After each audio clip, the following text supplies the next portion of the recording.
Mumbai attacks కి సంజయ్ దత్ కి సంబంధం ఉందా? అసలు దీని వెనక ఉన్న మాస్టర్ ప్లాన్ ఏంటి? మన ఇండియాకి ఫినాన్షియల్ క్యాపిటల్ గా చెప్పుకునే ముంబై అప్పటికి బాంబాయిగానే ఉన్న డేస్ అవి. 12th March 1993. ప్రతిరోజు కూడా బిజీగా పరుగులు తీసే ముంబై సిటీ ఆ రోజు మాత్రం భయంతో పరుగులు తీస్తుంది.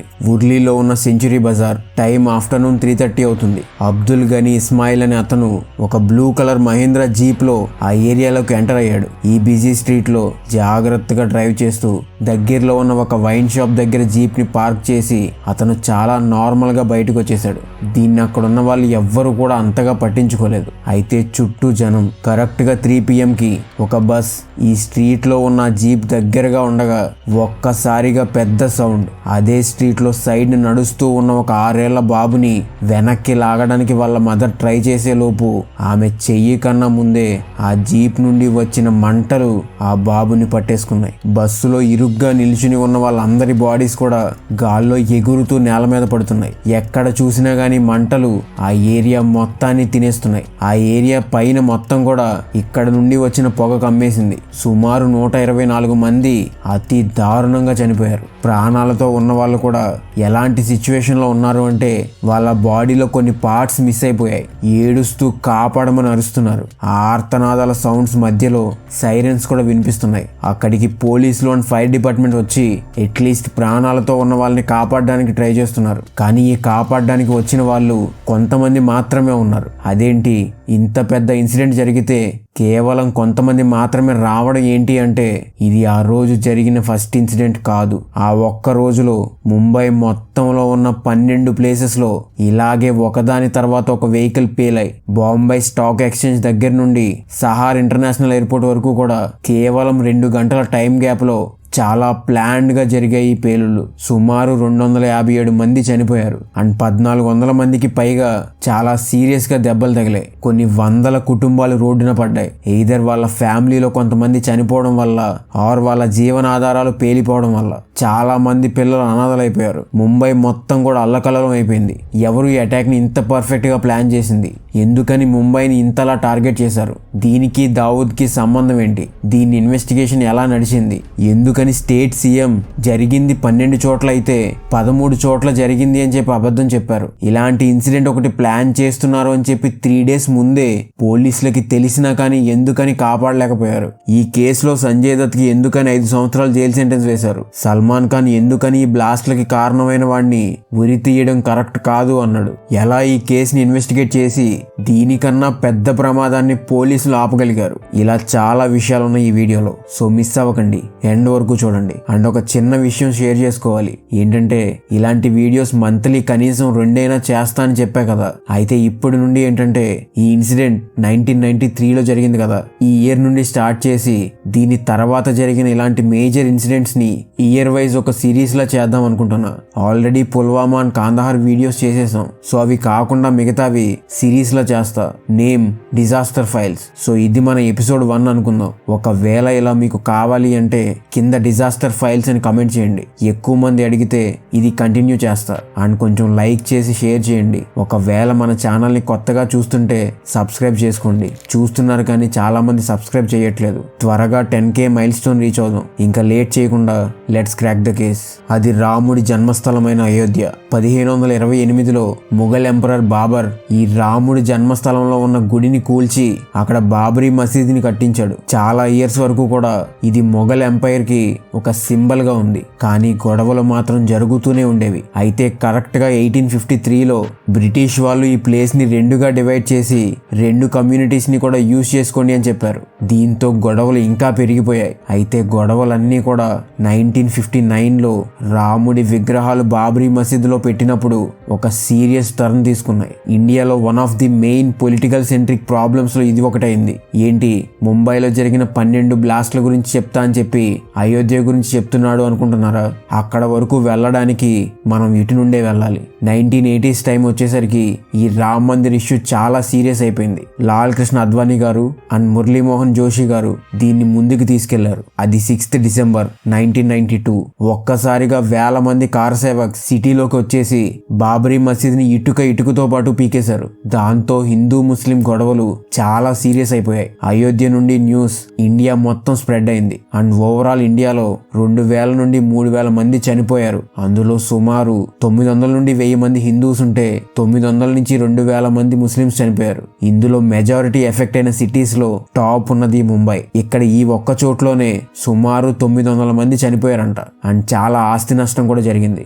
ఇది బోత్ హిందూస్ కి ముస్లిమ్స్ కి కూడా కలిపి జరిగింది. కానీ కొంచెం ఎక్కువ డ్యామేజ్ అయితే మాత్రం ముస్లిం ఏరియాస్ లో జరిగింది. దీని గురించి ఒక డెడికేటెడ్ వీడియో కావాలి అంటే అయోధ్య రామ్ మందిర్ అని చెప్పి కమెంట్ చేయండి, నేను చేయడానికి ట్రై చేస్తాను. అయితే ఈ ఇన్సిడెంట్ తర్వాత ఇప్పుడు పాకిస్తాన్ కి ఇది చాలా మంచి ఆపర్చునిటీలా కనిపించింది ఇండియాని దెబ్బ కొట్టడానికి. అప్పటి పాకిస్తాన్ ISI చీఫ్ జావేద్ నాసిర్ ఇండియాలో ఒక మేజర్ ప్లేస్ లో ఈ పేలుళ్లు చేయాలి అని ప్లాన్ చేశారు. అండ్ వాళ్ళకి తోడు ముంబైలో ఉన్న అండర్ వరల్డ్ లో కొంతమంది బాబ్రీ మసీద్ దగ్గర జరిగిన దానికి పగ తీర్చుకోవడానికి చాలా కసిగా వెయిట్ చేస్తున్నారు. చాలా పకడ్బందీగా ప్లాన్ చేసి పక్కాగా ఎగ్జిక్యూట్ చేసిన పని ఇది. 12th March 1993 south Bombay Dalal street లో ఉన్న బాంబే స్టాక్ ఎక్స్చేంజ్ 26 అంతస్తుల బిల్డింగ్ అది. సుమారు 4000 మంది బిల్డింగ్ ట్రేడింగ్ రింగ్ దగ్గర నిల్చుని షేర్ ప్రైస్ ని చూస్తున్నారు. కరెక్ట్ గా ఆఫ్టర్నూన్ 1:30కి BSE బిల్డింగ్ బేస్మెంట్ లో నుండి ఒక పెద్ద సౌండ్. ఇది ఎంత పెద్ద పేలుడు అంటే ఆ బిల్డింగ్ కూడా షేక్ అయింది. ఆ బిల్డింగ్ ముక్కలు మొత్తం స్ప్రెడ్ అయ్యాయి. ఇందులో సుమారు 84 మంది చనిపోయారు అండ్ 217 మందికి దెబ్బలు తగిలాయి. అయితే ఇది ఆ రోజు జరగబోయే మారణ హోమానికి ఆరంభం మాత్రమే. ఎగ్జాక్ట్ గా ఇది జరిగిన 47 మినిట్స్ కి ముంబైలో ఉన్న బిజియెస్ట్ కాతా బజార్ లో పక్కన పార్క్ చేసి ఉన్న స్కూటర్ పేలింది.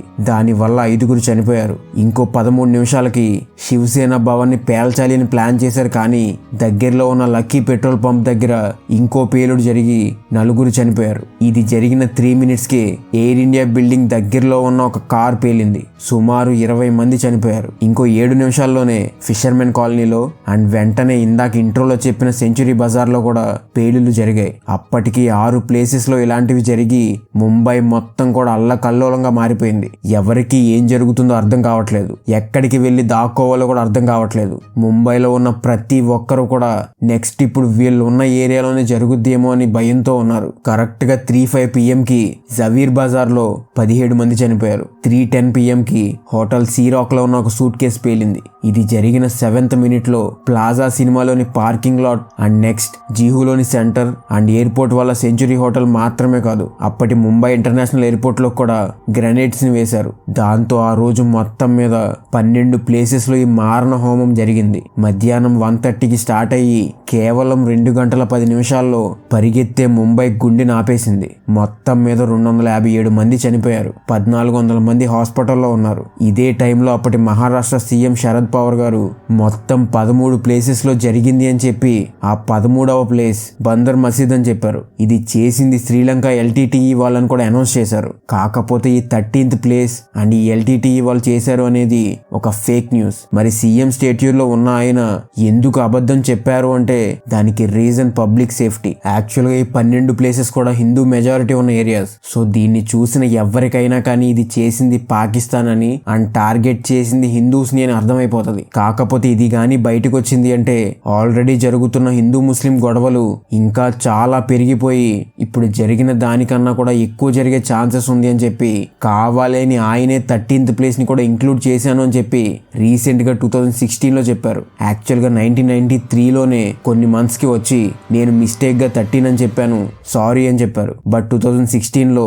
నేను అది కావాలనే అలా చెప్పా అని క్లారిటీ ఇచ్చారు. అయితే పోలీస్ మొత్తం కూడా ఆగిన ఈ విధ్వంసాన్ని చూసి ఊపిరి పీల్చుకుంటూనే అసలు ఎవరు ఇది చేసింది అని చెప్పి ఇన్వెస్టిగేషన్ స్టార్ట్ చేశారు. 12th మార్చ్ ఈవినింగ్ వరకు కూడా ఈ ఇన్సిడెంట్ జరిగిన ప్రతి ప్లేస్ ని ఇన్వెస్టిగేట్ చేసిన పోలీసులకి ఒక్క విషయం అర్థమైంది. ఏంటంటే 1-2 ప్లేసెస్ లో తప్ప ఆల్మోస్ట్ అన్ని చోట్ల కూడా వెహికల్స్ ని యూజ్ చేసి పని చేశారు అని. సో వెంటనే ప్రెస్ మీట్ పెట్టి ఒకవేళ మీకు ఎక్కడైనా ఏదైనా వెహికల్ వదిలేసి అలా ఉండిపోవడం కనిపిస్తే దాని దగ్గరికి వెళ్ళకండి, మాకు ఇన్ఫార్మ్ చేయండి అని చెప్పారు.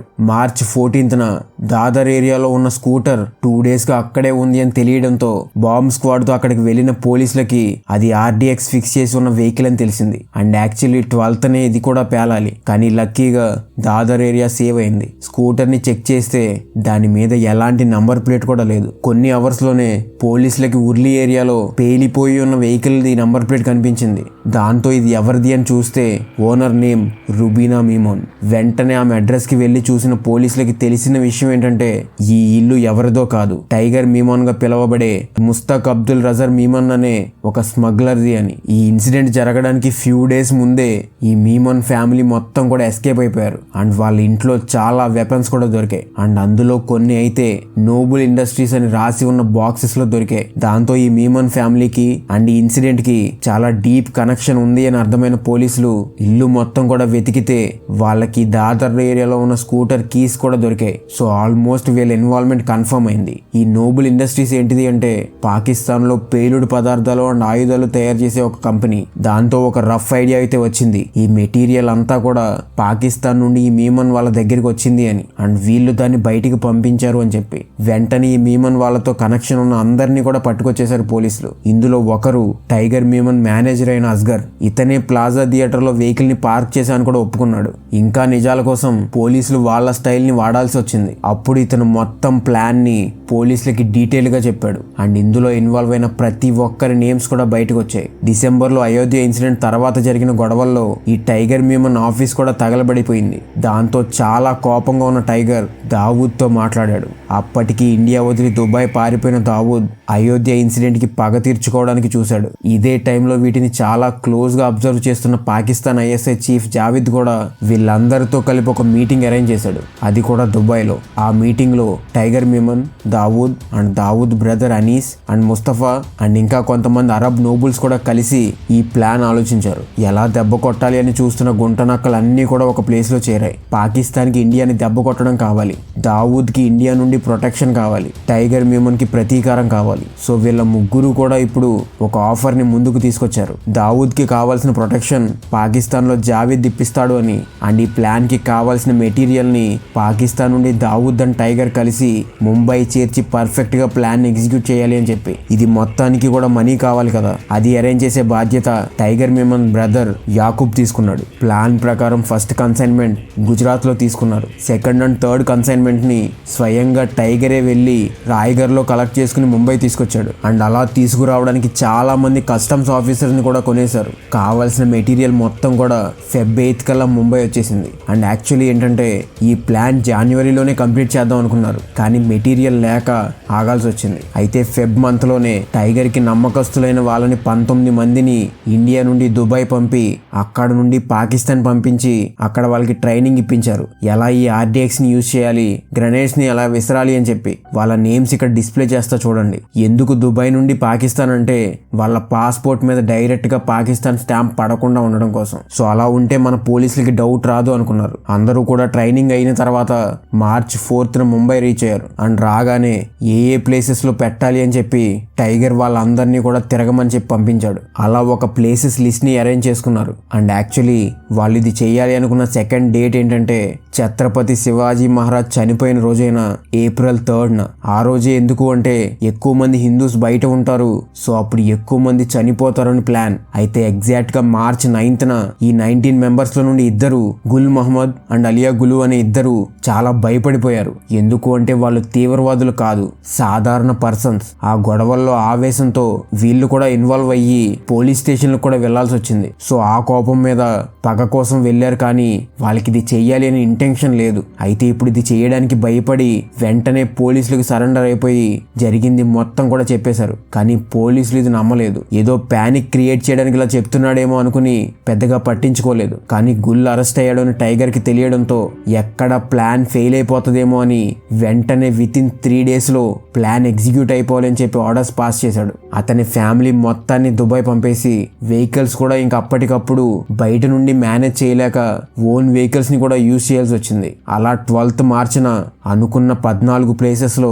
12 చోట్ల సక్సెస్ఫుల్ గా ఎగ్జిక్యూట్ చేసి అతను కూడా దుబాయ్ పారిపోయాడు. అయితే ఇప్పుడు అతని మేనేజర్ అస్గర్ ఇచ్చిన ఇంకో షాకింగ్ ఇన్ఫర్మేషన్ ఏంటంటే ఇది యాక్చువల్లీ ఈ ప్లాన్ లో పార్ట్ 1 మాత్రమే, దీనికి పార్ట్ 2 కూడా ఉందంట. అది ఏంటంటే ఏప్రిల్ 3rd ఈ ఇన్సిడెంట్ జరిగిన కొన్ని డేస్ కే గవర్నమెంట్ ఆఫీసెస్ లైక్ పార్లమెంట్ ని కూడా టార్గెట్ చేస్తూ ఇంకా పెద్ద అటాక్ ప్లాన్ చేశారని చెప్పాడు. వెంటనే పోలీసులు ఇతని దగ్గర నుండి ఇన్ఫర్మేషన్ తీసుకుని చాలా ప్లేసెస్ లో రైడ్స్ చేసి ఒక చోట అయితే 1500 కేజీలు, ఇంకో చోట అయితే 2000 కేజీలు RDX ని అండ్ చాలా వెపన్స్ ని కూడా కనిపెట్టారు. ఒక్కసారి ఇమాజిన్ చేసుకోండి, ఆల్మోస్ట్ ఈ 3500 కేజీల RDX పేలి ఉంటే సిచ్యువేషన్ ఎలా ఉండేదో. అయితే ఈ మెటీరియల్స్ అప్లై చేసిన లిస్ట్ లో సమీర్ అండ్ హనీఫ్ అనే ఇద్దరు ఫిలిం ప్రొడ్యూసర్స్ కమ్ స్మగ్లర్స్ కూడా ఉన్నారు. అండ్ వీళ్ళ దగ్గర నుండే సంజయ్ దత్ నేమ్ కూడా బయటకు వచ్చింది. అయితే సంజయ్ దత్ ని చేసిన ఇంటరాగేషన్ లో అతనికి ఇన్సిడెంట్ కి సంబంధం లేదు, కానీ అతను దావూద్ వాళ్ళ బ్రదర్ తో కాంటాక్ట్ లో ఉండి ఇతనికి పర్సనల్ గా కొన్ని వెపన్స్ తెప్పించుకున్నాడంట.